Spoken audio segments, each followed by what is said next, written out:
E já passo a palavra ao conselheiro Valdir Teis para relatar o processo 9 da pauta.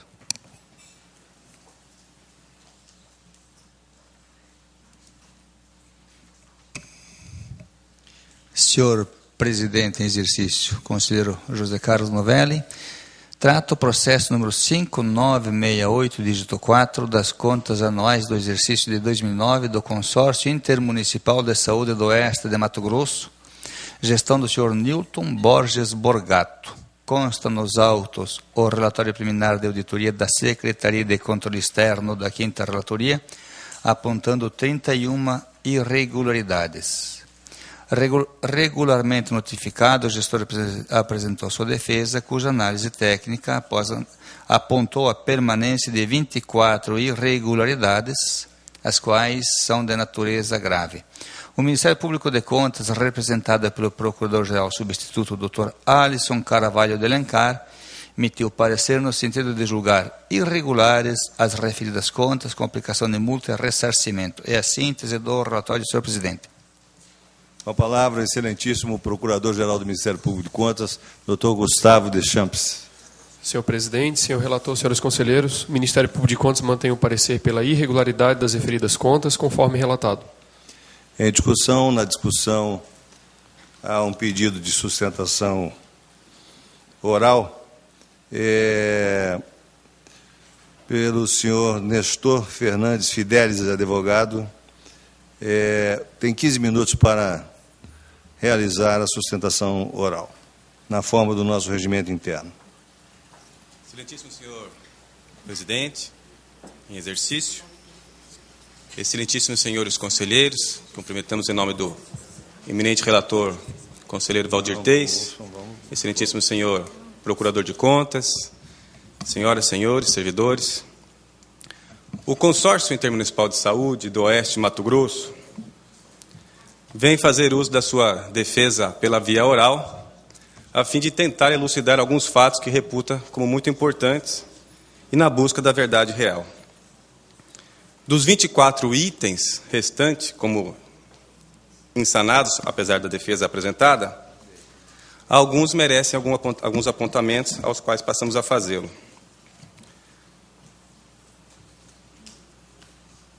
Consta como irregularidade a contabilização de despesas e de receitas na fonte 999, prejudicando a identificação contábil dos recursos utilizados.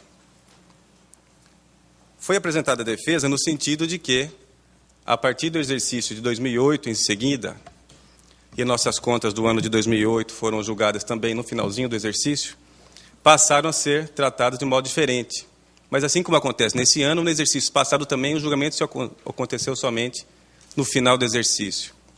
Não foi possível sanar o anterior, mas dali para frente já foi totalmente apontado da forma correta. Ainda assim, nada comprometeu a exatidão e nem a eficiência da condução das contas, de acordo com as correções dali em diante efetuadas. Mas o ponto principal da nossa manifestação hoje diz respeito aos itens 2, 3 e 15 da pauta.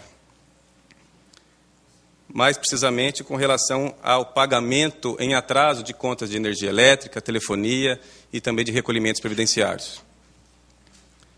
Já foi apresentada em defesa por escrito a tese de que não seriam ilegais os pagamentos de multas e juros e tudo mais, com base na doutrina e na jurisprudência pátria. Mesmo assim, e sobretudo porque entendemos já que o entendimento dessa casa não é nesse sentido, não vale a pena nem chover no molhado nesse sentido. Mas vale a pena, apesar disso, fazer uma digressão com relação ao que levou ao consórcio a fazer esses pagamentos com atraso, nada obstante o gestor já tenha efetuado a devolução desses recursos. O Consórcio Intermunicipal de Saúde existe há bastante tempo no oeste de Mato Grosso. Ele, a partir de 2005, passou então a ser um consórcio público, exercer de acordo com a lei dos consórcios públicos. Antes disso, vivia basicamente e se mantinha com as contribuições dos municípios consorciados.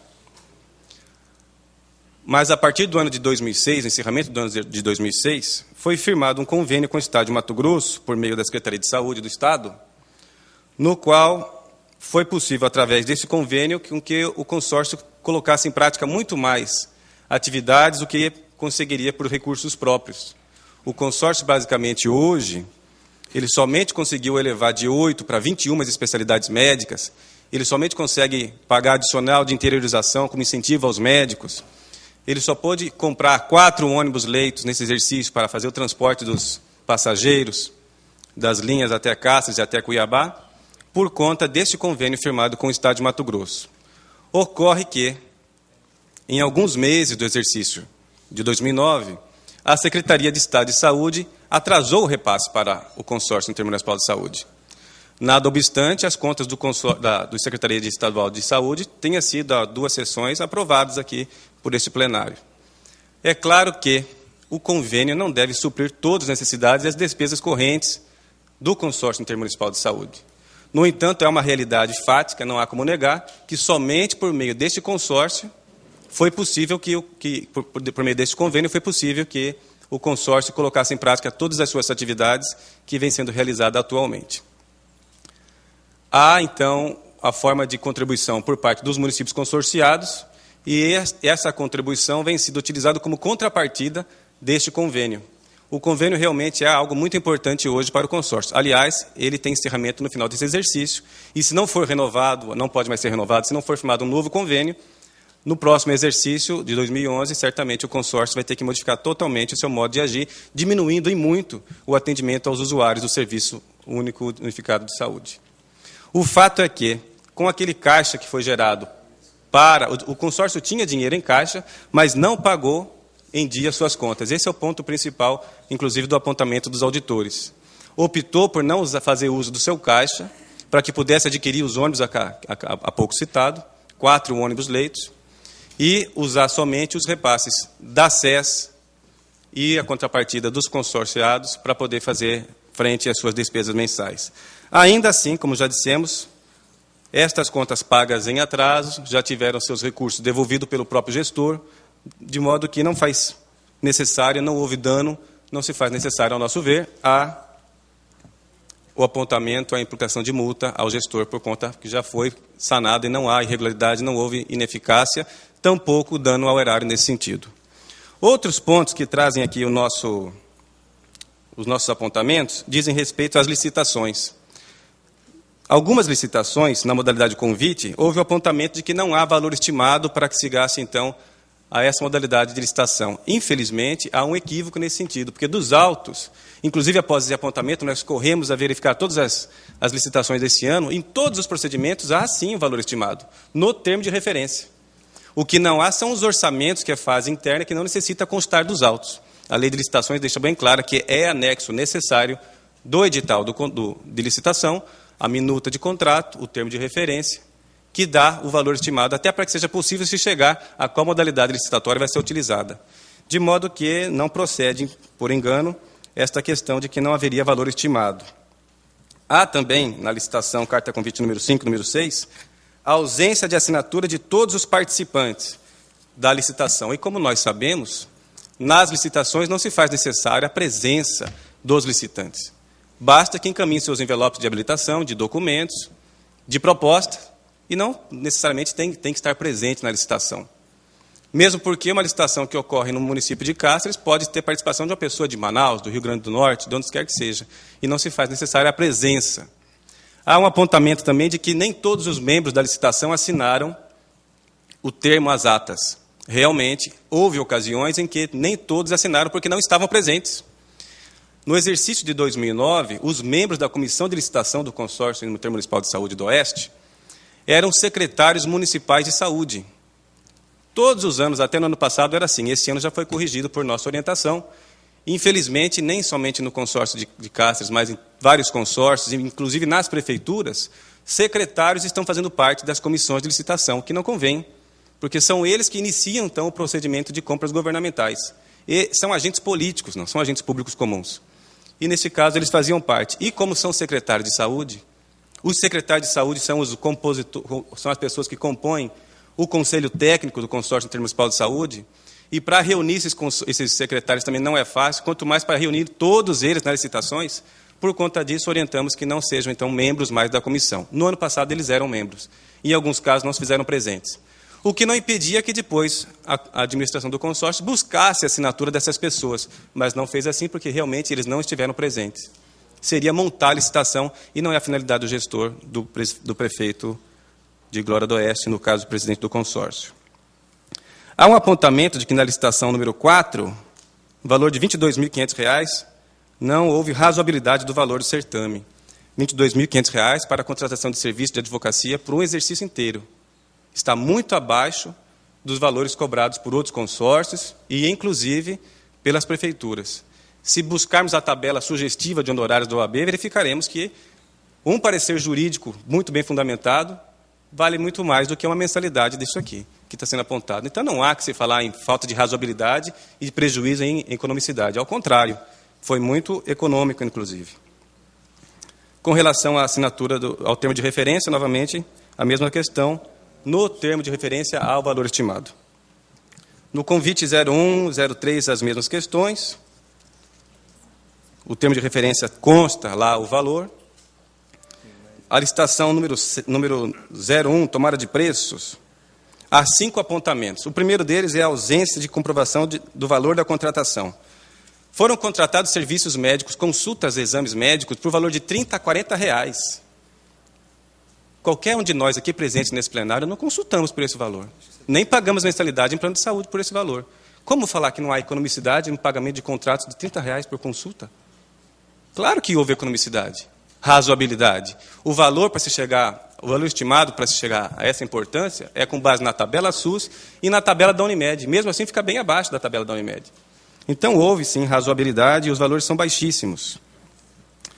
A ausência de ato de designação da comissão de licitação. Diz aqui que não constou do procedimento, é um procedimento imenso. Várias páginas, vários volumes. Tomada de preços para a contratação de 21 itens de especialidades médicas. E diz que não tem nos autos a portaria de nomeação da comissão. Realmente, depois verificando, faltou. Foi um erro formal, mas que não prejudicou. Tanto que em todos os outros procedimentos há essa portaria. E os membros da comissão assinaram todas as atas nesse procedimento. Então, realmente, essa falha não comprometeu a lisura desse certame licitatório. Inexistência de publicação de aviso de edital. O edital foi publicado no Diário Oficial da União. Não houve algum prejuízo nenhum para o erário, nem para o interesse público, tendo em vista que basta ver o número de participantes nessas licitações, todos os médicos da região participaram, que tiveram interesse. Então, não houve prejuízo à questão da competitividade e da ampla divulgação, apesar de que houve publicação, sim, no Diário Oficial, aliás, do Estado de Mato Grosso, não da União. Mais uma vez, aqui, a falta da assinatura de todos os licitantes na ata. Esta licitação, tomada de preço, de 21 especialidades médicas, se iniciou às 14 horas e o encerramento foi às 19 horas.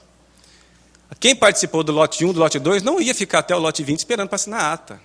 Isso realmente não é uma realidade. A realidade é que as pessoas participam do seu item, da sua habilitação, o julgamento não se deu nesse momento, foi em outra sessão, e é claro que não ficariam até o final do expediente, deixando de atender seus pacientes médicos em seus consultórios, para assinar uma ata. Então, isso não prejudica e nem obrigatoriamente deve ser feito. E diz também que faltou a assinatura de um advogado num dos pareceres.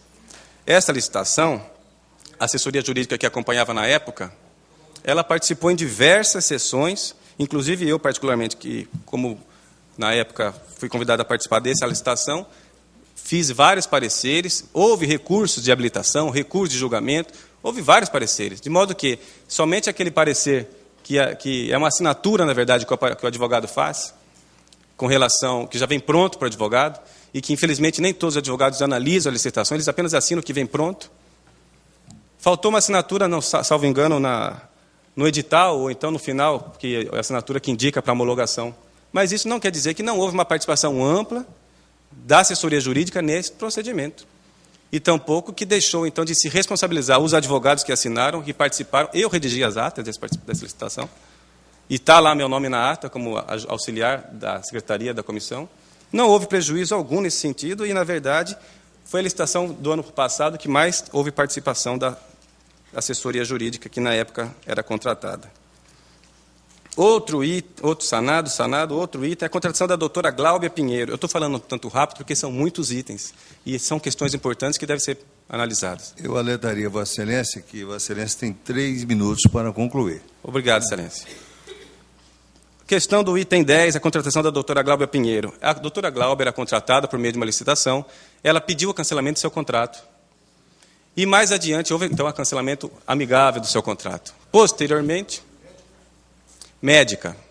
Posteriormente, depois de rescindido seu contrato amigavelmente, 2 meses após, houve, então, foi detectada a necessidade de demandas reprimidas pelo secretário de Saúde. Então, ela novamente veio participar de uma licitação e ganhou. É objeto diferente, não houve identidade de objetos, portanto, ela não estava impedida de ser contratada, não há irregularidade. Com relação às despesas, os contratos por dispensa de licitação, o próprio Ministério Público aponta que, como não há como se depender dos autos, não há qualquer comprovação de sobrepreço, vez que os atos administrativos possuem presunção de veracidade, não há que se falar em restituição ao erário. Mesmo assim, os contratos emergenciais foram feitos com dispensa de licitação, conforme os pareceres jurídicos apontados. Há uma questão também de gasto de telefonia celular, uso de telefone celular em finais de semana e em interurbanos após o expediente. Como coloca bem o Ministério Público, são possíveis ilegalidades relativamente ao pagamento de faturas de telefonia. Não há que se falar em nenhuma irregularidade, porquanto não é dado ao Tribunal de Contas imiscuir em questões internas. Mesmo que não seja, é necessário colocar que as pessoas que detêm telefone celular, o secretário executivo do consórcio e o prefeito, que é presidente do consórcio, eles trabalham não somente no horário do expediente, tanto que não tem hora extra para isso. Sanadas. Valores de diárias que foram apontados como irregulares foram todos devolvidos à Excelência, então não há que se falar em irregularidades. Foi detectada realmente uma falha e foi corrigida. E, já para encerrar, nos meus últimos segundos aqui, houve atraso no aplique realmente. Havia uma dificuldade de valores humanos para trabalhar com relação a isso e com relação àquelas mudanças que houve no sistema aplique, realmente houve atrasos. Mas, no entanto, mesmo havendo esses atrasos, não houve dificuldade para analisar as contas, senão não chegariam a 31 irregularidades no apontamento inicial e 24 remanescentes.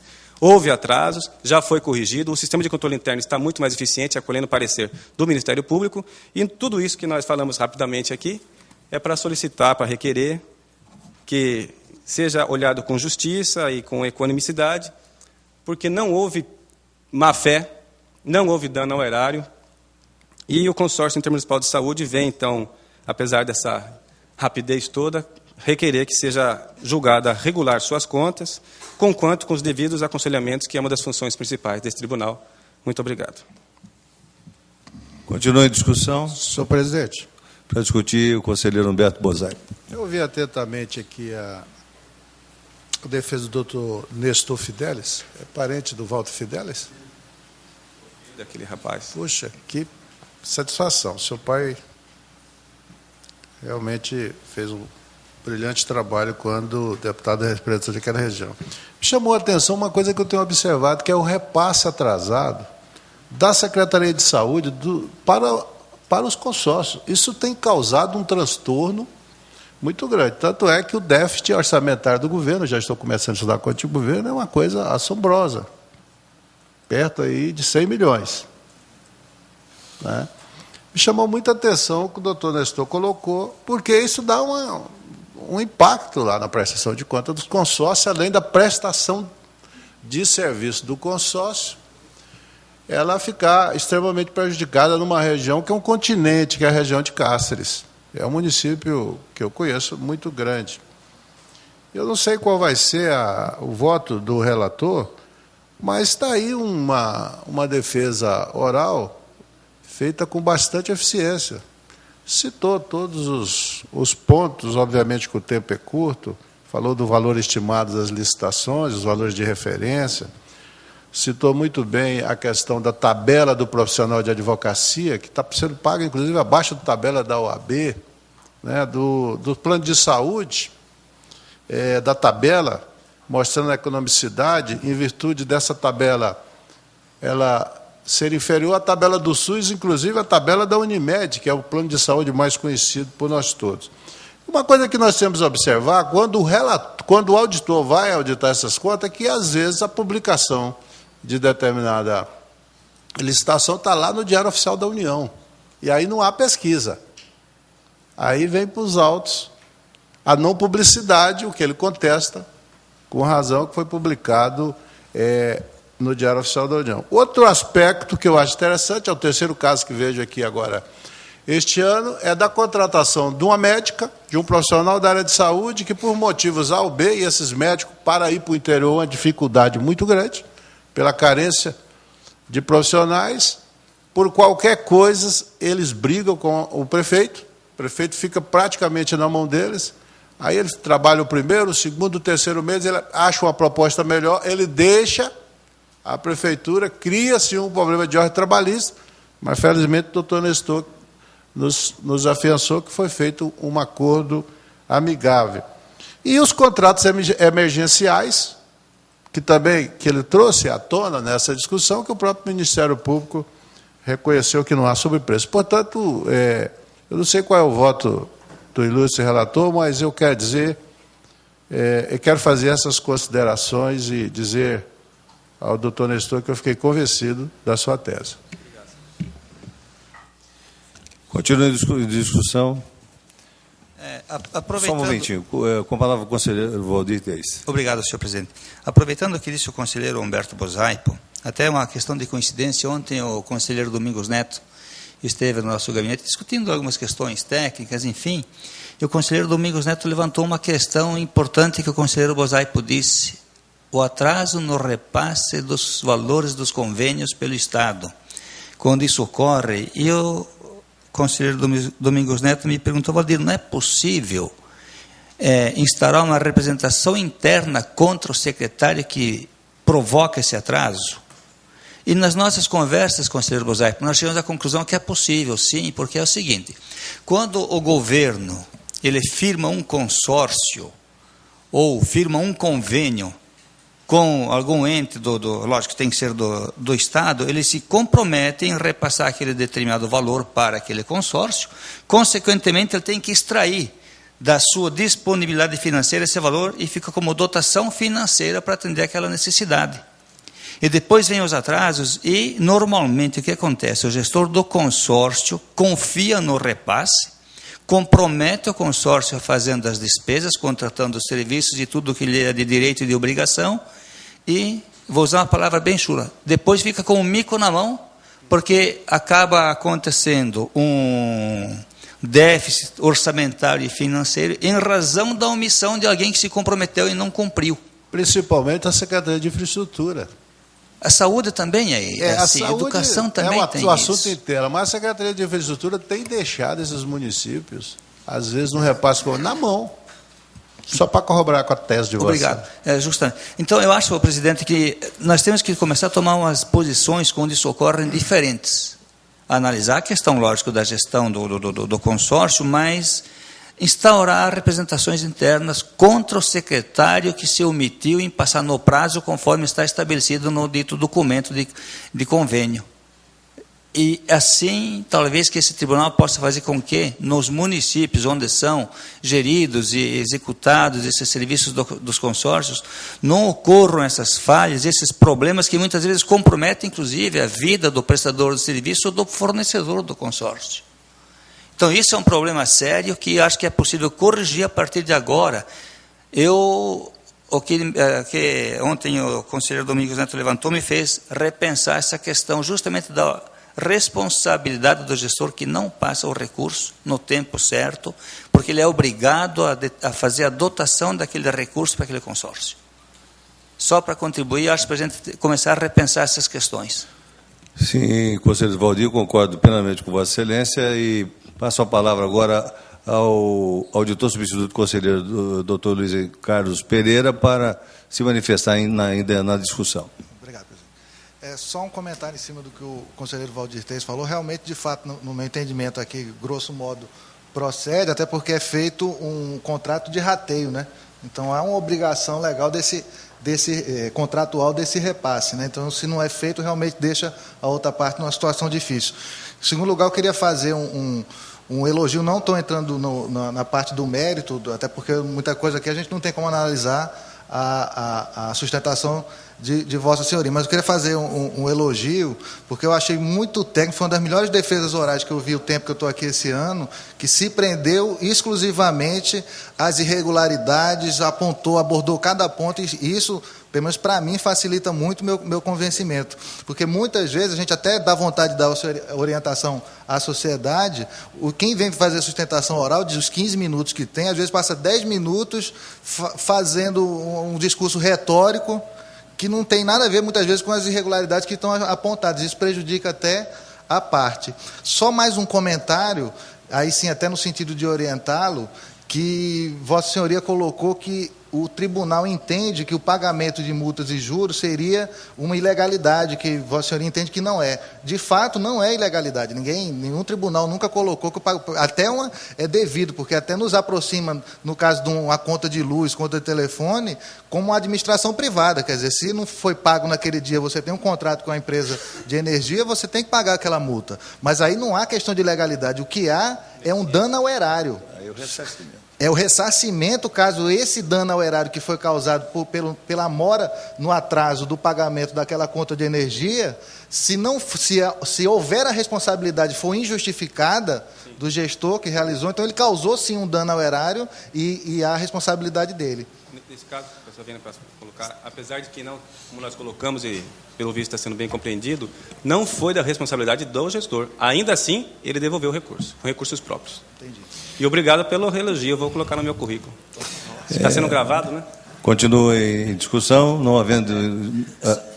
para discutir aí do Conselho Valdir Teis. Só complementando aquilo que foi dito na questão da responsabilização dos secretários, acho que deve ser estendida também aos prefeitos, quando firmam esses consórcios, a questão do repasse deles, da obrigação do repasse. Porque se firmaram consórcio se comprometendo a repassar X, é porque o orçamento permite. Então, só complementando não só os secretários, mas também os prefeitos. Muito bem. Encerrada a discussão, em votação. Senhor presidente, o voto que eu vou fazer a leitura, ele é do auditor substituto de conselheiro Luiz Henrique, e ele estava acompanhando o Ministério Público de Contas. E, sabiamente, o doutor Luiz Henrique me informou, invertendo o julgamento, dadas as explicações e as ponderações feitas pelo defendente e da forma como foram feitas. Então eu acolho a defesa do gestor, acho que muito bem, como disse o doutor Luiz Carlos Pereira, muito bem explicadas as irregularidades. Acolho então essas alegações e voto pelo julgamento regular das contas com ressarcimento, embora a informação de que o valor foi ressarcido. Eu mantenho o ressarcimento que está no voto, faz prova depois junto ao processo para que seja dada a baixa, e a aplicação de multa ao gestor pelas irregularidades conforme expostas no voto do Dr. Luiz Henrique Lima, o qual eu ratifico. Esse é o voto, senhor presidente. Senhor presidente, questão de ordem. Com a palavra, conselheiro Humberto Bozar. Eu queria solicitar de Vossa Excelência. Vossa Excelência realmente parece que condensou o pensamento dessa corte. Realmente foi uma defesa brilhante, desenvolveu uma tese em cima das impropriedades, e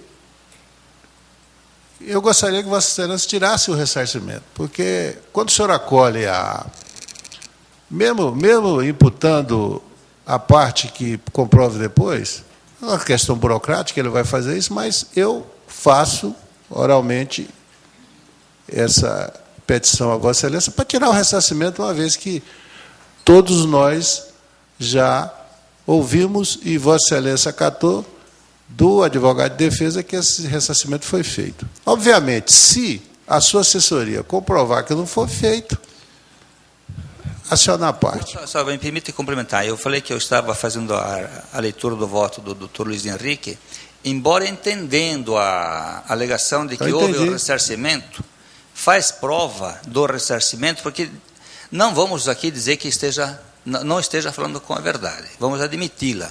Mas como é praxe de que tudo seja efetivamente documentado, eu mantenho o ressarcimento, até porque eu voto do Dr. Luiz Henrique, e não vejo trabalho nenhum, já que vai apresentar essa documentação, em apresentar os documentos, do qual será feito apenas depois um despacho, reconhecendo o ressarcimento dos valores. Eu indago a parte, isso daí. se foi feita no processo. essa comprovação? Não posso informar agora que eu estou sem os autos na mão, mas Não creio que tenha posso. sido Não, feito. inclusive, eu me permito, conselheiro Neto Bozap e conselheiro Valdir Tens, e tem dois pontos importantes a ser destacados. Primeiro, que recentemente essa corte decidiu, num voto, inclusive, proferido por mim aqui nesse plenário, sobre a questão do ressarcimento dos recursos com relação ao secretário de Planejamento da Prefeitura Municipal de Cuiabá. Então, realmente, a corte tem esse entendimento que deva constar no voto o ressarcimento. Agora, de qualquer forma, regimentalmente, Vossa Excelência também tem a possibilidade, se tiver no instante a documentação demonstrando que foi feito o ressarcimento, pode apresentá-la nesse plenário nesse instante. Presidente, o voto de Vossa Excelência naquela oportunidade foi para ressarcir. Sim. Aqui eu estou questionando o relator, porque a parte diz que já fez esse ressarcimento. O nosso regimento interno diz que se ele puder comprovar nesse instante, eu aceito. Sim, eu só sugeri ao ilustre relator. Sim, eu só justifiquei por que eu não acolheria a sugestão, em razão dessa questão que exclua o ressarcimento. E digamos que ele deve ter a informação de que foi ressarcido, tanto é que ele não sabe se foram juntados os documentos nos autos. Digamos que não tenha ressarcido, o voto ficaria sem ressarcimento. Eu acato a vossa posição porque ele não tem certeza. Aliás, ele não sabe se está nos autos. Perfeito. Então, eu continuo com Vossa Excelência. Obrigado. Encerrada a discussão, encerrada a votação, os conselheiros que votam com a palavra ainda na discussão, o auditor substituto do conselheiro, doutor Isaías Lopes da Cunha.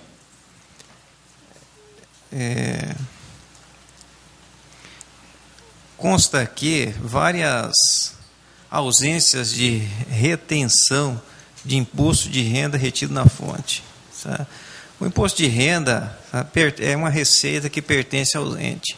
Então, essa ausência de retenção está caracterizando renúncia de receita. Sabe? Eu não sei se o voto do relator irá contemplar, sabe, uma determinação para que promova essa retenção, sabe, desse devido imposto de renda.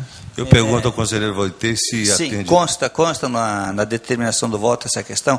Até uma questão levantada interessante, porque nós temos aquela nota técnica de enviar isso ao Ministério da Previdência, etc., Receita Federal do Brasil. Nesse caso, eu até tinha anotado para fazer comentário, eu tinha até esquecido, confesso.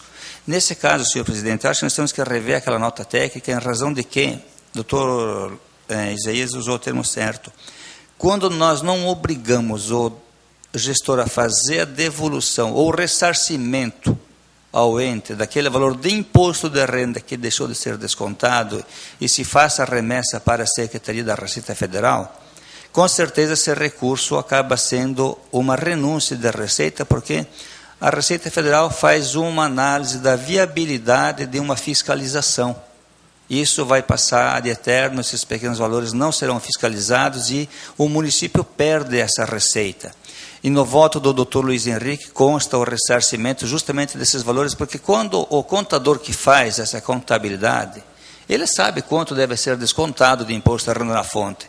Então não vejo necessidade da Receita Federal do Brasil fazer um levantamento para imputar responsabilidade a alguém, quando, pelo histórico que eu conheço já da atividade fora do serviço público, a Receita Federal do Brasil, ela infelizmente, ela tem outras prioridades de muito mais significado que não faz essas fiscalizações. Então há uma omissão da Receita ou uma renúncia da Receita que nós estamos aqui, de certa forma, concordando com ela em razão da nota técnica. E o doutor Luiz Henrique colocou que fosse feito esse ressarcimento pelo gestor, atendendo a vossa solicitação. Pela ordem, excelência. Só para não evitar uma dificuldade. Pela ordem, eu passo a palavra a vossa senhoria. Foi ressarcido e consta dos autos, do imposto de renda. E de pessoa física, que era um aluguel, a partir de outubro do ano passado, quando foi o julgamento, passou-se a recolher imposto de renda devidamente. E esse ano continuou sendo o mesmo proprietário e continua recolhendo. Encerrada a discussão, os conselheiros que votam, e auditores substitutos conselheiros que votam de acordo com o conselheiro relator, permaneçam em silêncio, aprovado por unanimidade. Processo 5.968, dígito 4, 2010, relator conselheiro Valdir Júlio Teis, ratificou o voto do auditor substituto de conselheiro Luiz Henrique Lima. Acordo 3.427 de 2010, ementa Consórcio Intermunicipal de Saúde do Oeste de Mato Grosso, contas anuais de gestão do exercício 2009, regulares com determinações legais, aplicação de multas, restituição de valores aos cofres públicos, publique-se